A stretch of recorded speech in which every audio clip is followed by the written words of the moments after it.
ധനരാജ് രക്തസാക്ഷി ഫണ്ട് തട്ടിപ്പ് വിവാദത്തിൽ കണക്ക് പുറത്തുവിടില്ലെന്ന് കണ്ണൂർ ജില്ലാ സെക്രട്ടറി. നയ പൈസ പാർട്ടിക്ക് നഷ്ടമായിട്ടില്ലെന്നും കെ രാഗേഷ്.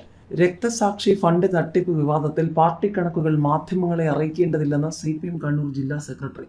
പയ്യന്നൂർ ധനരാജ് രക്തസാക്ഷി ഫണ്ട് തട്ടിപ്പ് വിവാദത്തിൽ പാർട്ടി കണക്കുകൾ മാധ്യമങ്ങളെ അറിയിക്കേണ്ടതില്ലെന്നാണ് ഇപ്പോൾ പണികിട്ടിയിരിക്കുന്ന CPM പറയുന്നത്. രക്തസാക്ഷി ഫണ്ടിൽ നയാ പൈസ പാർട്ടിക്ക് നഷ്ടമായിട്ടില്ലെന്ന് വ്യക്തമാക്കിയ ജില്ലാ സെക്രട്ടറി, ഫണ്ട് തുക താൽക്കാലിക ആവശ്യങ്ങൾക്കായി മാറ്റിയത് തെറ്റാണെന്ന് കണ്ടെത്തിയതിനെ തുടർന്ന് നടപടി എടുത്തിട്ടുണ്ടെന്നും വിശദീകരിച്ചു. ഫണ്ട് താൽക്കാലിക ആവശ്യത്തിന് മാറ്റിയതിൽ വേണ്ട തിരുത്തലുകൾ പാർട്ടിക്കുള്ളിൽ നടത്തിയിട്ടുണ്ട്. എന്നാൽ ഇതിൽ പാർട്ടിക്ക് സാമ്പത്തിക നഷ്ടം സംഭവിച്ചിട്ടില്ലെന്നും അദ്ദേഹം വ്യക്തമാക്കി.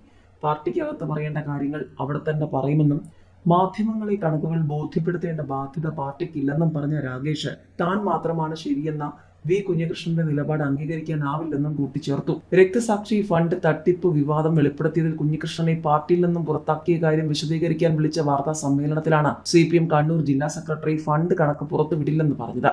ധൻരാജ് രക്തസാക്ഷി ഫണ്ട് തട്ടിപ്പ് വിവരം വെളിപ്പെടുത്തിയ കണ്ണൂർ ജില്ലാ കമ്മിറ്റി അംഗം കുഞ്ഞികൃഷ്ണനെ CPM പുറത്താക്കി. പാർട്ടി വഞ്ചിച്ചുവെന്ന് ചൂണ്ടിക്കാട്ടിയാണ് പ്രാഥമിക അംഗത്വത്തിൽ നിന്നും കുഞ്ഞികൃഷ്ണനെ പുറത്താക്കിയത്.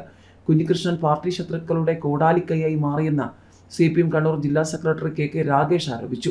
2022 ഏപ്രിൽ മാസം ജില്ലാ കമ്മിറ്റി തീരുമാനമെടുത്ത കാര്യങ്ങളാണ് കുഞ്ഞികൃഷ്ണൻ വീണ്ടും ആരോപിച്ചതെന്നും കുഞ്ഞികൃഷ്ണൻ നൽകിയ അഭിമുഖത്തോടെ പാർട്ടി ശത്രുക്കളുടെ കോടാലിക്കൈയായി മാറിയെന്നും രാഗേഷ് കുറ്റപ്പെടുത്തി. കുഞ്ഞികൃഷ്ണൻ ഉത്തമനായ കമ്മ്യൂണിസ്റ്റ് അല്ലെന്നും പാർട്ടിയെ വഞ്ചിച്ച ആളാണെന്നും ആരോപിച്ചാണ് പുറത്താക്കൽ. തെരഞ്ഞെടുപ്പ് മുന്നിൽ കണ്ട് അഭിമുഖത്തിന് സമയം തിരഞ്ഞെടുത്തു. കുഞ്ഞികൃഷ്ണൻ പാർട്ടിയെ പിന്നിൽ നിന്ന് കുത്തി.